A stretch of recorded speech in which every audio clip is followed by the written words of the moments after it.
What's going on, guys? Vulkan here, and the Ascent is an upcoming cyberpunk-themed action RPG shooter that's landing on consoles and PC July 29th, including Game Pass on day one. Game Pass, the deal that just keeps getting better.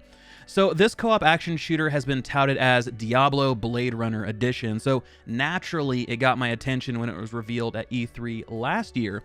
But this time around, we got to see 12 minutes of brand new gameplay, taken from the very first few hours into the game, and this gameplay has shown us some pretty interesting mechanics and a quick look at the RPG elements of the game.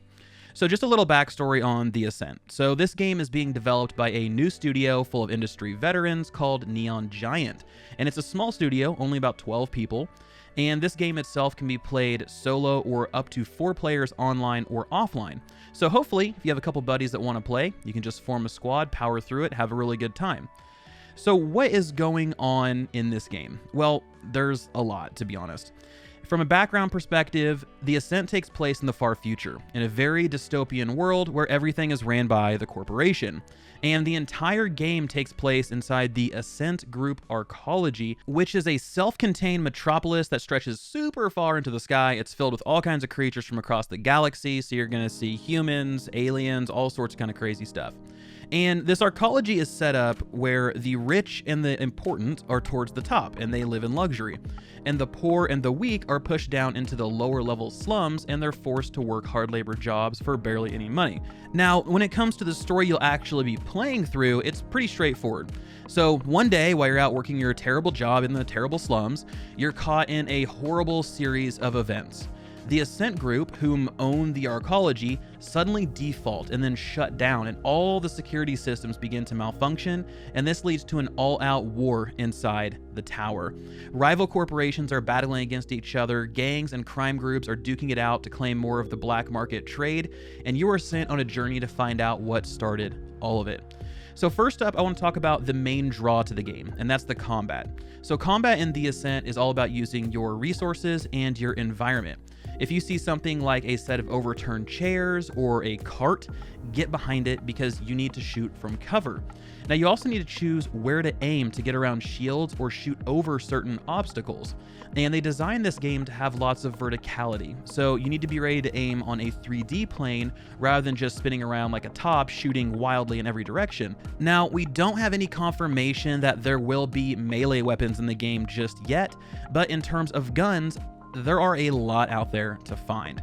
These are all handcrafted, which we'll talk about here in a minute, and they come in all kinds of rarities. And you can find these off of drops, off of vendors, from chests out in the world, and they seem to always have a red kind of beam coming off of them.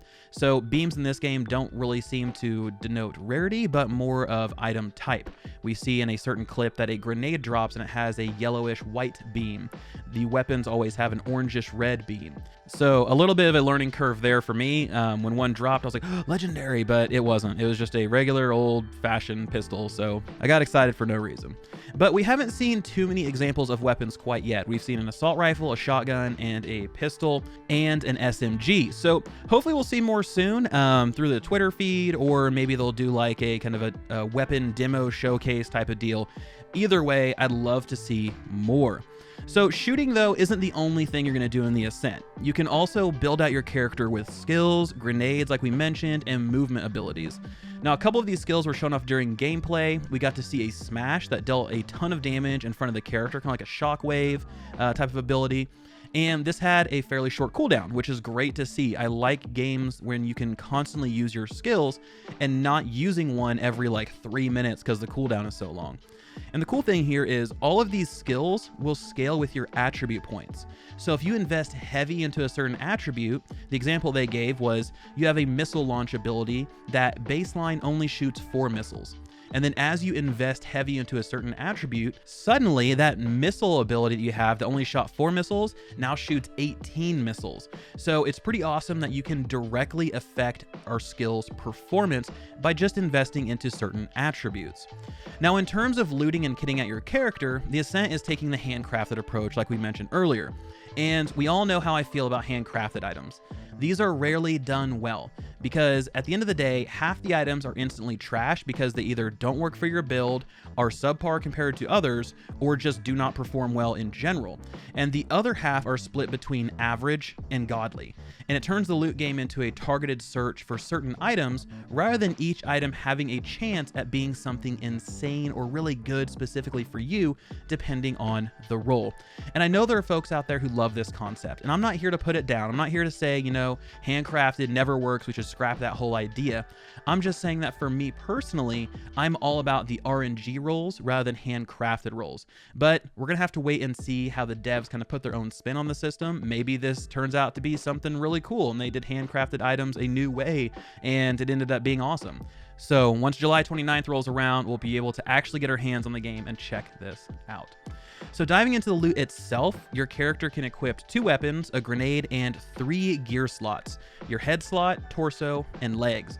And all of these will have various resistances and stats, right, per usual. But they did mention that some of the armor will be better against physical, while others will protect more against energy, for example, like laser guns. So once again, we're really kind of waiting to see more. We haven't seen a ton of this quite yet. Hopefully they'll do like a little demo walking us through the gear UI and some of the drops that we can see out in the world. You know, not like legendaries or anything like that, but just kind of, hey, here's a piece of gear and here's what it protects against. Here's these different resistances that you can expect to see in the game. Kind of breaking down some of the gameplay that we've seen. I've seen fire, electric, what looks like maybe energy. It's like a little dome, and then physical. So I'm curious if that's all the resistances or if that's just what that one piece of gear brings to the table. And as you're playing through the game, you're going to gain a set of skill points each time you level up, and you can spend them in 8 different skills. First up is Tactical Sense. This affects your tactical gear cooldown recovery speed, so things like grenades will come off cooldown much quicker. Next up is your critical hit rate. This is as it sounds. It's going to affect the ability for you to hit crits. You have Weapon Handling, which reduces the reload time and your weapon swap speed. Next up is Aiming, which reduces your bullet spread and your reticule recovery rate. So this will cause your reticule to shrink down much quicker than it would if you don't invest any points here.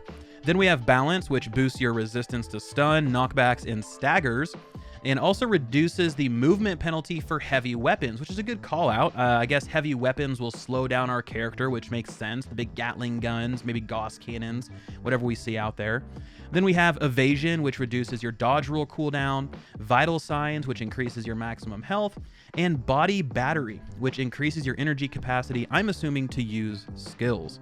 So cool things out there, pretty straightforward with a nice little kind of twist on it to be a little more futuristic, but essentially at their core, they're all those same RPG style attributes that we've seen in the past. Now, one thing they did talk about here that's interesting is that spending these skill points affects that category, of course, but it also affects your overall attributes for your character, including cybernetics, which is what we referenced earlier with skills being altered as you invest into certain attributes. This is where that takes place. So next up, I want to talk about grafting with a G. Not crafting, but grafting. Now, this is a vendor that lets you do quite a few things. So one, you can learn new skills or reset current ones. You can change your biology, which is your gender, your face, skin pigment, etc. And this is basically the barber to change your character's look. And then our last tab across the top there is for style. Now, these are for things like hair and weapon skins. Now, the devs skipped augmentations, and they did this purposefully, but here is where I'm thinking we can add things like extra arms, cybernetic eyes, kind of like in this screenshot we have over here.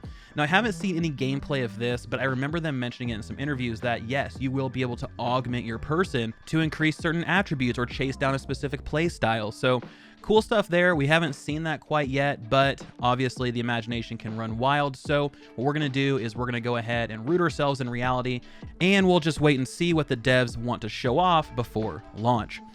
Now, lastly, in the latest video, we got a good look at the character screen, and we got to see some interesting things we can speculate a little bit on. So the first thing I noticed immediately was bounties, and underneath it, it says collected. Now, I'm curious if these are literal bounties for like targeted enemies, or if this is something similar to tasks that you can go complete for extra money, which is apparently called Ucred, by the way. Then we see an option for a cyber deck, which gives me some really bad flashbacks of Cyberpunk. Hopefully it's a bit more put together in that category category. Either way, it looks like we'll have a place that we can cybernetically enhance our character and maybe equip and unequip certain things. Next up is components. So we have confirmed these are used for upgrades. We can see that here when the dev is talking to a vendor and looking to upgrade one of their weapons, the upgrade cost is one of those little component icons. And then at the very bottom is the color scheme for the character. Now this can be altered at the grafter. So this is something that you can, I guess, constantly see. It's kind of interesting they have it in the main UI. I don't know if that comes into play or not, or if you can go just change it on the fly, but it's interesting that's available there, but also here. So either way, color scheme at the very bottom. So guys, that is all we know so far about the Ascent. They've been able to keep things pretty close to the chest, which is awesome, because part of me just wants to discover stuff. I just want to be able to go through and just find things as I play. But the content creator in me wants to learn more and more and more about the game before launch, because I just love to learn about new games. So what do you all think? Does this one sound interesting? Is this a skip? Even if it's on Game Pass, is it not looty enough? Is it not Diablo-like enough? I want to hear from you, so let's get talking in the comment section below. And as always, thank you guys so much for the support. This has been Vulkan, and I'll talk to you guys next time.